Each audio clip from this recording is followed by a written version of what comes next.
Good morning student आज हम chapter number 6 linear inequalities study करेंगे। तो ये सबसे पहले हम देखते हैं कि लीनियर इनइक्वालिटीज क्या होती है। क्लियर? तो स्टूडेंट क्लास 10th में आप लोग x plus Y is equal to here 10 two variable के इक्वेशंस आप लोग स्टडी करके आए हैं। क्लियर? तो जैसे मैंने लिखा x plus Y is equal to 10, अब मैं क्या करूं, इस इक्वल को greater than or less than or greater than equal or less than equal में कन्वर्ट कर दूं। Example that x plus Y ये ग्रेटर देन 10। क्लियर? मैं ये भी साइन यहाँ रख सकता हूँ, ये भी साइन यूज कर सकता हूँ, ये भी साइन यूज कर सकता हूँ। तो इट मीन्स अगर मैंने किसी इक्वेशन में इक्वल को इन साइन में से किसी एक साइन में रिप्लेस कर दिया तो ये जो इक्वेशन होगा वही इक्वेशन क्या कहलाएगा? लीनियर इनइक्वालिटीज कहलाएगा। क्लियर? अब लीनियर क्यों कहते हैं? क्योंकि ऑलरेडी आप लोग जानते हैं लीनियर एक फॉर्म होता है, जैसे मैंने लिखा a x plus b y plus c equal to 0।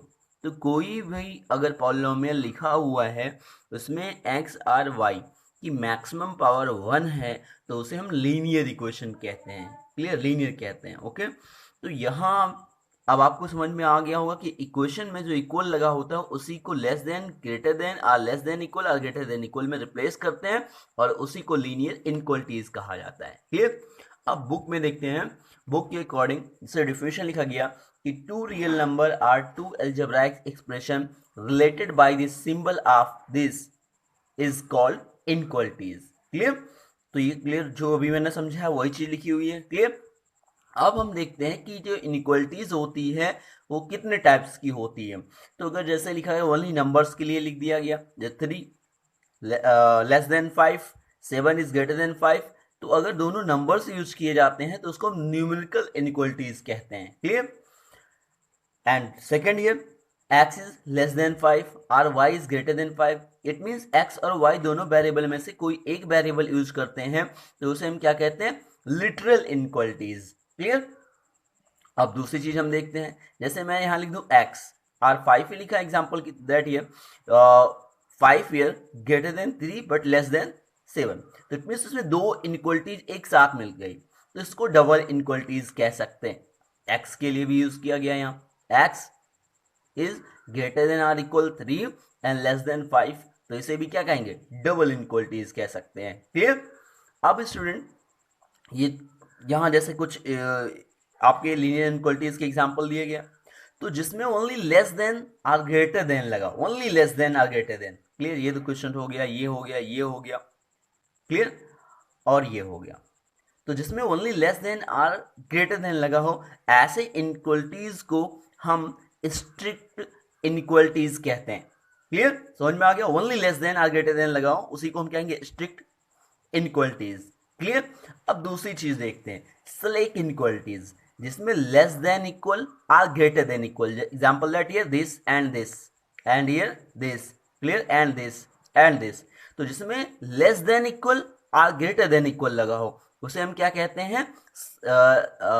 Slack inequalities कहते हैं। क्लियर? ओके, अब और कुछ क्वेश्चन देखते हैं, जैसे 5 to 8 दिया है, are linear inequalities in one variable. तो इसमें फर्स्ट यानी A x plus B, A x plus B. Clear? तो इन दोनों में ओनली कौन सा वेरिएबल यूज किया जा रहा है? एक्स। तो ये क्या कहलाएगा? वन वेरिएबल का कहलाएगा। जहां टू वेरिएबल्स का होगा वहां टू वेरिएबल का कहलाएगा। क्लियर? और लीनियर के लिए मैंने पहले ही बता दिया कि x और y की मैक्सिमम पावर कितनी होनी चाहिए? 1 होनी चाहिए। क्लियर? अब कुछ चीजें जैसे ये 2 पावर्स की है तो ये क्वाड्रेटिक है, तो इसको हम क्या कहेंगे? क्वाड्रेटिक इनइक्वालिटीज कहेंगे। क्लियर? तो अब आप लोगों ने टाइप ऑफ इनइक्वालिटीज भी अपने बुक से स्टडी कर लिया। क्लियर? अब हम क्वेश्चन कैसे सॉल्व करते हैं ये चीजें हमें देखनी है। ओके, तो जैसे एग्जांपल दैट मैंने कोई एक क्वेश्चन ले लिया, जैसे मैंने लिख दिया x plus 2 less than here 3।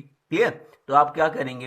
x here 3 minus 2 यानी x is greater then 1। Clear? यानी हम जैसे इक्वेशन को सॉल्व करते थे सेम ऐसे ही सॉल्व करेंगे, बट अब इसे अगर रिप्रेजेंट करना हो, ग्राफिकली रिप्रेजेंट करना हो तो क्या करते हैं? एक लाइन ड्रा करते हैं, this year 0 and year +1। and here positive 2, and go left side -1, -2, and this here plus infinite, and here minus infinite. Clear? तो all value of x is greater than 1, तो this is 1 but 1 non include, क्योंकि अगर यहाँ equal लगा होता है तो 1 को इंक्लूड कर लेते। सो यहाँ क्या कर लो, होल मार्क का बना लो। इट मीन्स 1 को इंक्लूड नहीं किया जा रहा है, मतलब छोटा सा, क्योंकि मतलब 1 से लेकर के, but all value of greater than 1, मतलब ये। क्लियर? कहाँ तक जाएंगे? ऐसे इनफाइनाइट तक जाएंगी। तो ये जो मैंने थोड़ा डार्क कर दिया, ये इस इनइक्वालिटीज का ग्राफिकली रिप्रेजेंटेशन हो गया। क्लियर? अब स्टूडेंट कुछ चीजें और याद रखनी है आपको। इट मीन्स आपको ये याद रखनी है कि जैसे हम इक्वेशन में -x = -2 होता था तो माइनस माइनस कैंसिल कर देते थे, लेकिन यहाँ इक्वेशन नहीं पढ़ रहे हैं, इनइक्वालिटीज पढ़ रहे हैं। इट मीन्स जैसे लेस देन मैंने लिख दिया, क्लियर, ग्रेटर देन लिख दिया, तो यहाँ माइनस को कैंसिल नहीं कर सकते। क्यों? Because here if 3 is greater then 2, मैंने ऐसे लिख दिया। अब अगर आपने माइनस से मल्टीप्लाई कर दिया, देन -3 एंड -2, अब ग्रेटर कौन हो गया? -2 ग्रेटर हो गया। क्लियर?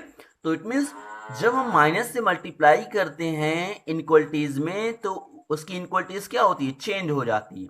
तो यहाँ माइनस हम ऐसे कैंसिल नहीं कर सकते इनइक्वालिटीज के इक्वेशन में।